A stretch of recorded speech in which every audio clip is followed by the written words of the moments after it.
The Book of Genesis, Chapter 1. In the beginning, God created the heavens and the earth. The earth was formless and empty.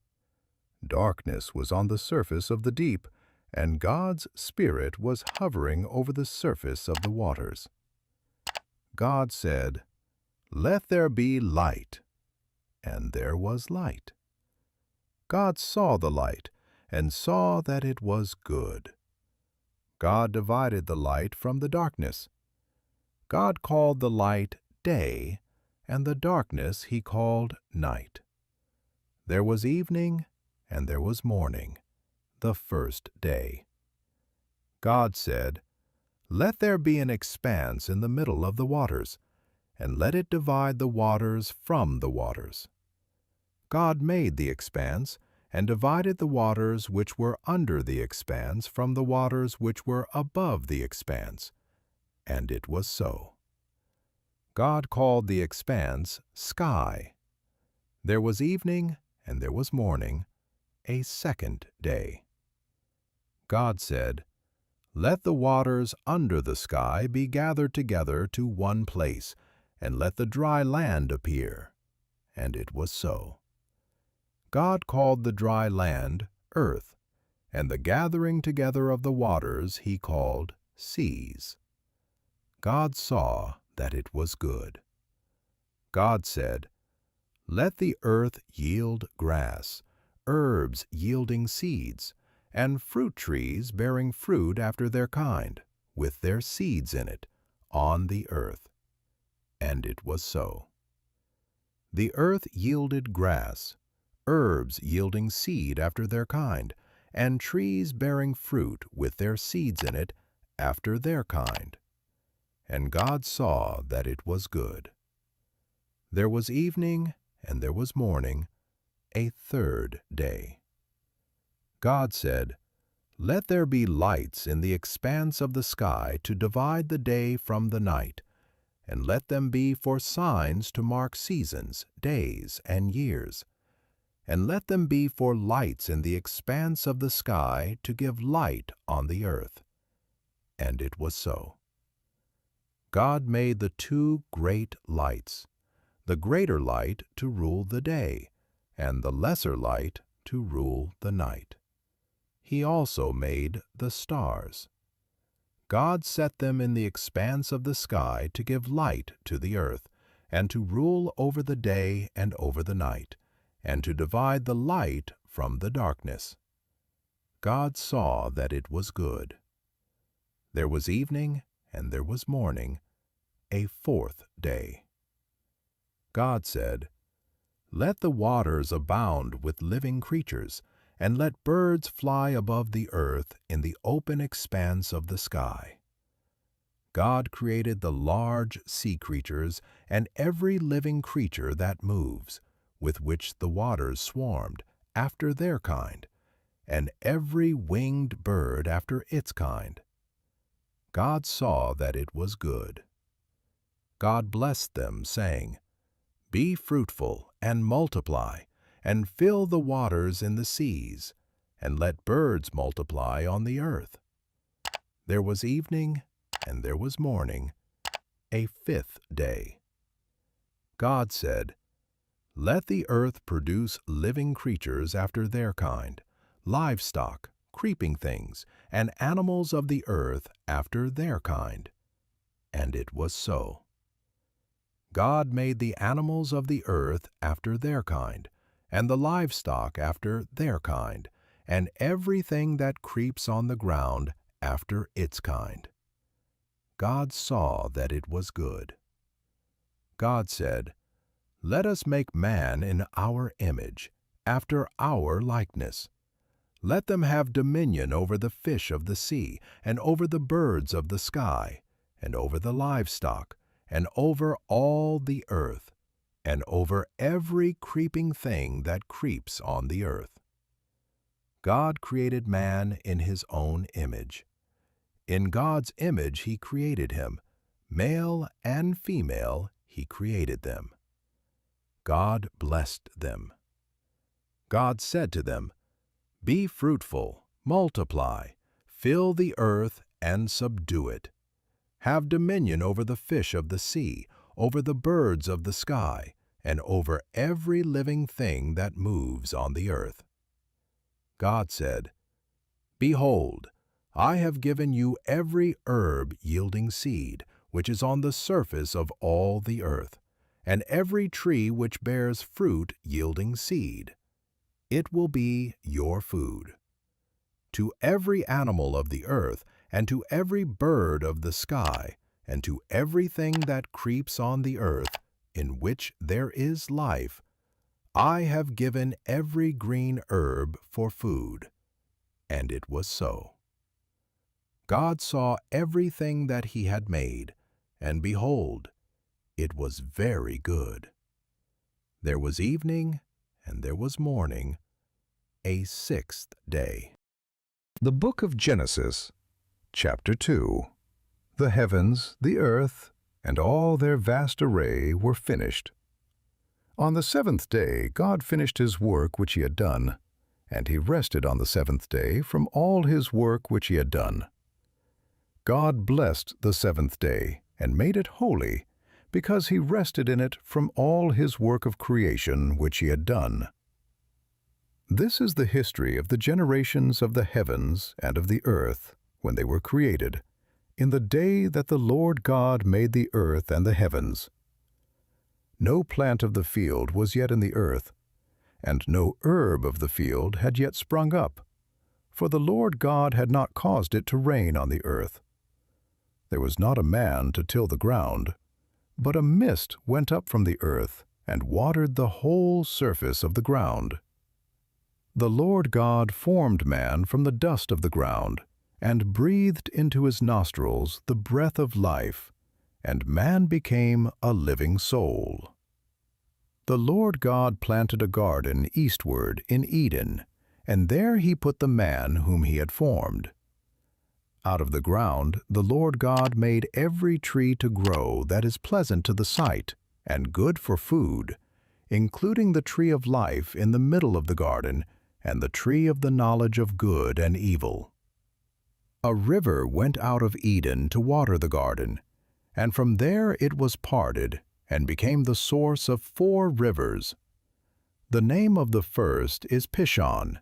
It flows through the whole land of Havilah, where there is gold, and the gold of that land is good. Bdellium and onyx stone are also there. The name of the second river is Gihon. It is the same river that flows through the whole land of Cush. The name of the third river is Hiddekel. This is the one which flows in front of Assyria. The fourth river is the Euphrates. The Lord God took the man and put him into the Garden of Eden to cultivate and keep it. The Lord God commanded the man, saying, "You may freely eat of every tree of the garden, but you shall not eat of the tree of the knowledge of good and evil, for in the day that you eat of it, you will surely die." The Lord God said, "It is not good for the man to be alone. I will make him a helper comparable to him." Out of the ground the Lord God formed every animal of the field, and every bird of the sky, and brought them to the man to see what he would call them. Whatever the man called every living creature became its name. The man gave names to all livestock, and to the birds of the sky, and to every animal of the field. But for man there was not found a helper comparable to him.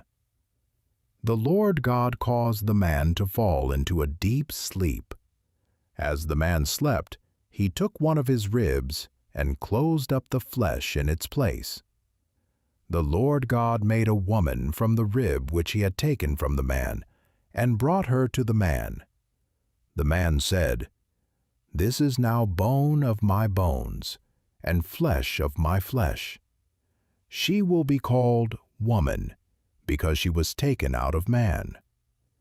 Therefore a man will leave his father and his mother, and will join with his wife, and they will be one flesh." The man and his wife were both naked, and they were not ashamed. The book of Genesis, chapter 3. Now the serpent was more subtle than any animal of the field which the Lord God had made. He said to the woman, "Has God really said, 'You shall not eat of any tree of the garden'?" The woman said to the serpent, "We may eat fruit from the trees of the garden, but not the fruit of the tree which is in the middle of the garden. God has said, 'You shall not eat of it, you shall not touch it, lest you die.'" The serpent said to the woman, "You won't really die, for God knows that in the day you eat it, your eyes will be opened, and you will be like God, knowing good and evil." When the woman saw that the tree was good for food, and that it was a delight to the eyes, and that the tree was to be desired to make one wise, she took some of its fruit and ate. Then she gave some to her husband with her, and he ate it too.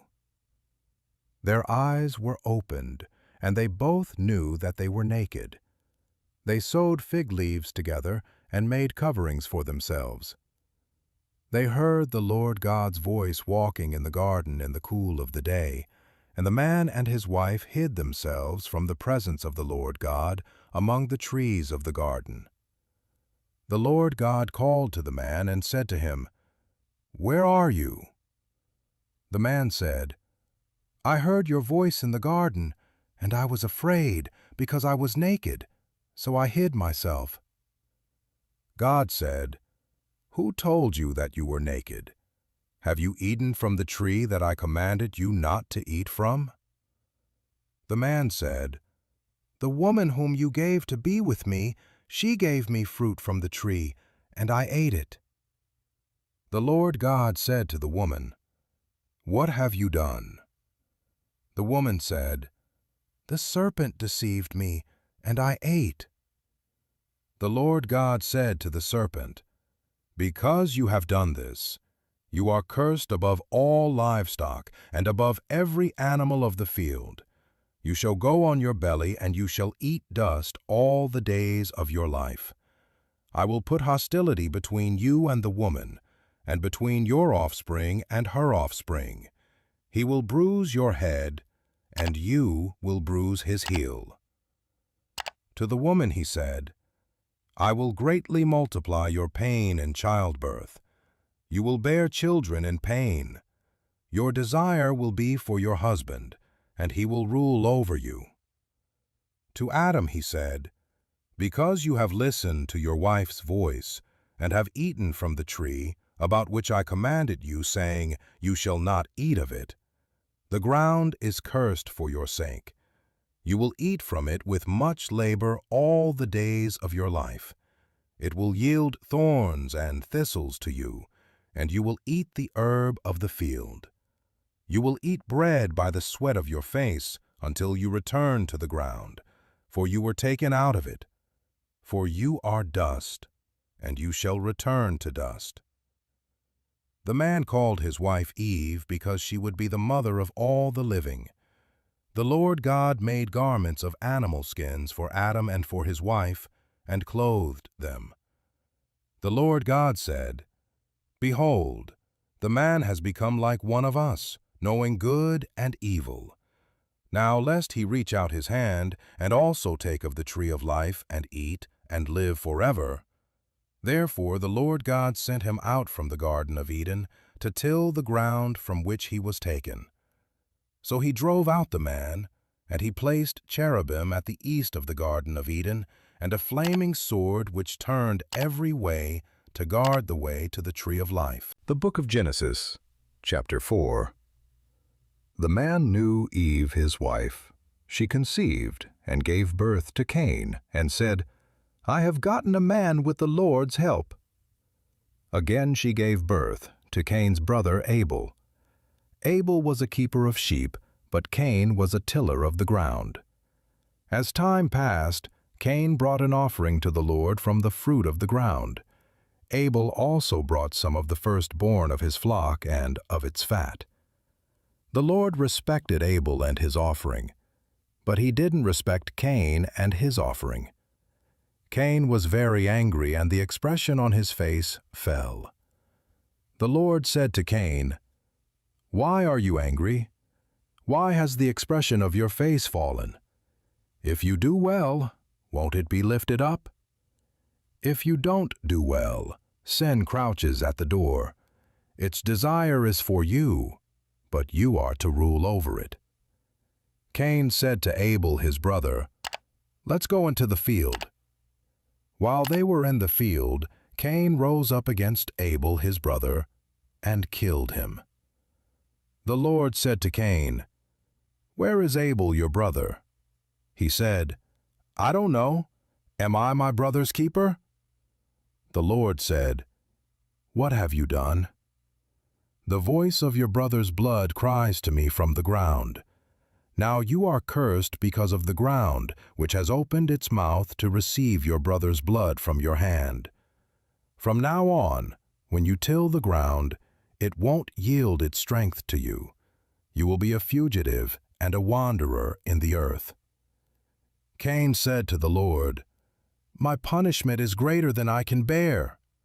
Behold, you have driven me out today from the surface of the ground. I will be hidden from your face, and I will be a fugitive and a wanderer in the earth. Whoever finds me will kill me." The Lord said to him, "Therefore whoever slays Cain, vengeance will be taken on him sevenfold." The Lord appointed a sign for Cain, so that anyone finding him would not strike him. Cain left the Lord's presence and lived in the land of Nod, east of Eden. Cain knew his wife. She conceived and gave birth to Enoch. He built a city and named the city after the name of his son, Enoch. Irad was born to Enoch. Irad became the father of Mehujael. Mehujael became the father of Methushael. Methushael became the father of Lamech. Lamech took 2 wives. The name of the first one was Ada, and the name of the second one was Zillah. Ada gave birth to Jabal, who was the father of those who dwell in tents and have livestock. His brother's name was Jubal, who was the father of all who handle the harp and pipe. Zillah also gave birth to Tubal-Cain, the forger of every cutting instrument of bronze and iron. Tubal-Cain's sister was Naamah. Lamech said to his wives, "Ada and Zillah, hear my voice. You wives of Lamech, listen to my speech. For I have slain a man for wounding me, a young man for bruising me. If Cain will be avenged 7 times, truly Lamech 77 times." Adam knew his wife again. She gave birth to a son and named him Seth, saying, "For God has given me another child instead of Abel, for Cain killed him." A son was also born to Seth, and he named him Enosh. At that time, men began to call on the Lord's name. The Book of Genesis, Chapter 5. This is the book of the generations of Adam. In the day that God created man, he made him in God's likeness. He created them, male and female, and blessed them. On the day they were created, he named them Adam. Adam lived 130 years and became the father of a son in his own likeness, after his image, and named him Seth. The days of Adam after he became the father of Seth were 800 years, and he became the father of other sons and daughters. All the days that Adam lived were 930 years. Then he died. Seth lived 105 years, then became the father of Enosh. Seth lived after he became the father of Enosh 807 years, and became the father of other sons and daughters. All of the days of Seth were 912 years. Then he died. Enosh lived 90 years and became the father of Kenan. Enosh lived after he became the father of Kenan 815 years and became the father of other sons and daughters. All of the days of Enosh were 905 years. Then he died. Kenan lived 70 years, then became the father of Mahalalel. Kenan lived after he became the father of Mahalalel 840 years and became the father of other sons and daughters. And all of the days of Kenan were 910 years. Then he died. Mahalalel lived 65 years, then became the father of Jared. Mahalalel lived after he became the father of Jared 830 years and became the father of other sons and daughters. All of the days of Mahalalel were 895 years.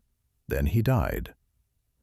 Jared lived 162 years, then became the father of Enoch.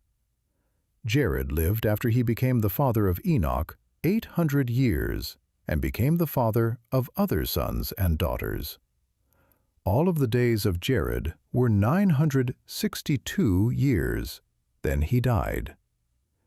Enoch lived 65 years, then became the father of Methuselah. After Methuselah's birth, Enoch walked with God for 300 years and became the father of more sons and daughters. All the days of Enoch were 365 years. Enoch walked with God, and he was not found, for God took him. Methuselah lived 187 years, then became the father of Lamech. Methuselah lived after he became the father of Lamech 782 years and became the father of other sons and daughters. All the days of Methuselah were 969 years. Then he died. Lamech lived 182 years, then became the father of a son. He named him Noah, saying, "This one will comfort us in our work and in the toil of our hands, caused by the ground which the Lord has cursed." Lamech lived after he became the father of Noah 595 years and became the father of other sons and daughters. All the days of Lamech were 777 years. Then he died. Noah was 500 years old. Then Noah became the father of Shem, Ham, and Japheth.